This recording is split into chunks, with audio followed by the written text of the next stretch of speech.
Hitler का उदय।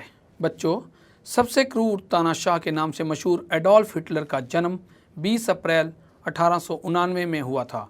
Hitler इतिहास के सबसे खतरनाक नेता माने जाते थे, जिनके सामने पूरा विश्व कांपता था। हिटलर की युवावस्था बहुत ही गरीबी में गुजरी थी, इसीलिए रोजी रोटी के लिए प्रथम विश्व युद्ध की शुरुआत में हिटलर ने फौज की भर्ती में अपना नाम लिखवा लिया। 1919 में हिटलर जर्मन वर्कर्स पार्टी नामक छोटे से समूह के सदस्य बन गए। धीरे धीरे इस पार्टी पर उन्होंने नियंत्रण कर लिया और इस पार्टी को बाद में नाजीवाद पार्टी के नाम से जाना जाने लगा। बच्चों, जैसा कि हमने पढ़ा कि हिटलर प्रथम विश्व युद्ध में एक सैनिक के रूप में भाग लेता है और फिर जर्मनी की हार से बहुत आहत हो जाता है और वो जर्मनी की इस हार का बदला लेने के लिए वचनबद्ध था। 1923 में हिटलर को बावेरिया और बर्लिन पर कब्जा तथा सत्ता हासिल करने की असफल योजना बनाने के जुर्म में गिरफ्तार कर लिया जाता है। उसके कुछ समय बाद ही उसको रिहा भी कर दिया जाता है। महामंदी के दौरान, जैसा कि हमने ऊपर पढ़ा, लोगों में बेरोजगारी, भूखमरी का डर सता रहा था, काम धंधे बंद हो चुके थे और लोगों का वाइमर गणराज्य से भरोसा उठ गया था। यहीं से एक नाजीवाद ने एक जन आंदोलन का रूप धारण कर लिया था। नाजी पार्टी के लोगों को एक बेहतर भविष्य की उम्मीद हिटलर के अंदर नज़र आने लगी थी और 1932 तक आते ये देश की सबसे बड़ी पार्टी बन चुकी थी और हिटलर इसका ज़बरदस्त वक्ता था। मतलब वो अपने भाषण से सब में जोश भर देता था।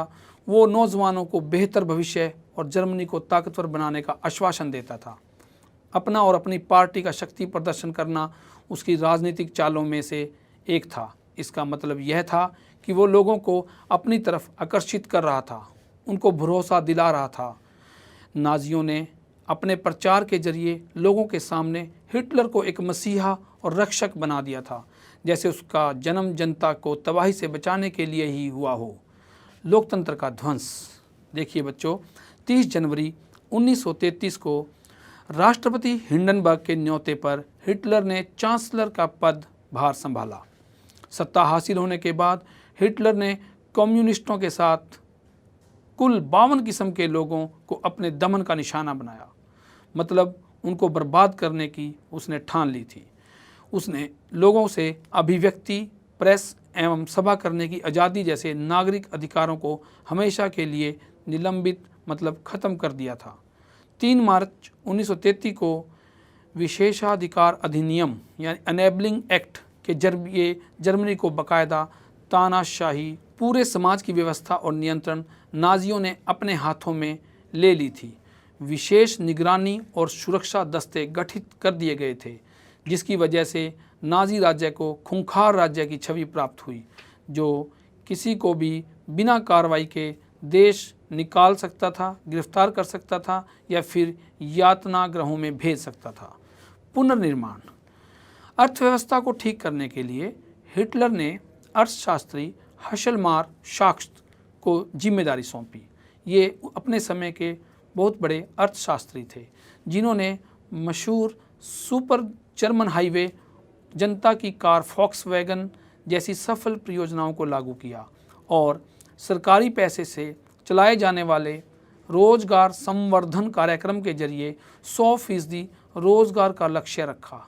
बच्चों, विदेश नीति के जरिए हिटलर ने 1936 में राइनलैंड पर दोबारा कब्जा किया और इसी के चलते 1938 में ऑस्ट्रिया को जर्मनी में मिला लिया गया।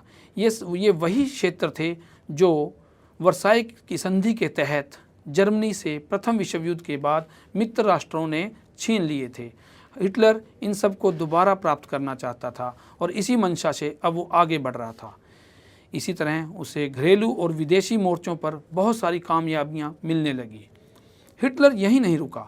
हिटलर ने राष्ट्रीय सीमाओं का विस्तार करने के लिए सितंबर 1939 में पोलैंड पर हमला कर दिया, जिसकी वजह से उसको फ्रांस और इंग्लैंड के साथ युद्ध भी करना पड़ा। सितंबर 1940 में जर्मनी की इटली और जापान के साथ एक गुप्त संधि के कारण अंतर्राष्ट्रीय समुदाय में हिटलर का दावा और मजबूत हो गया। यूरोप के ज़्यादातर देशों में नाजी जर्मनी का प्रभाव था। बच्चों, ये दूसरे विश्व युद्ध का दौर था। अब हिटलर ने पूर्वी यूरोप को जीतने के लिए जून 1941 में सोवियत संघ पर हमला कर दिया, लेकिन शायद यही हिटलर की सबसे बड़ी भूल थी, क्योंकि पश्चिमी मोर्चों पर लड़ते लड़ते उसने पूर्वी मोर्चा भी रूस जैसी ताकत के साथ खोल दिया था। रूस की सोवियत लाल सेना ने जर्मन सेना को घुटने टेकने पर मजबूर कर दिया। अमेरिका पहले विश्व युद्ध से हुए आर्थिक संकट की वजह से दूसरे विश्व युद्ध में भाग नहीं लेना चाहता था, परंतु जब हिटलर ने जापान के साथ मिलकर अमेरिकन ठिकानों पर बम फिकवाए तो अमेरिका को इसमें भाग लेना पड़ा, जिसकी वजह से मई 1945 में हिटलर की पराजय हुई, मतलब हार हुई।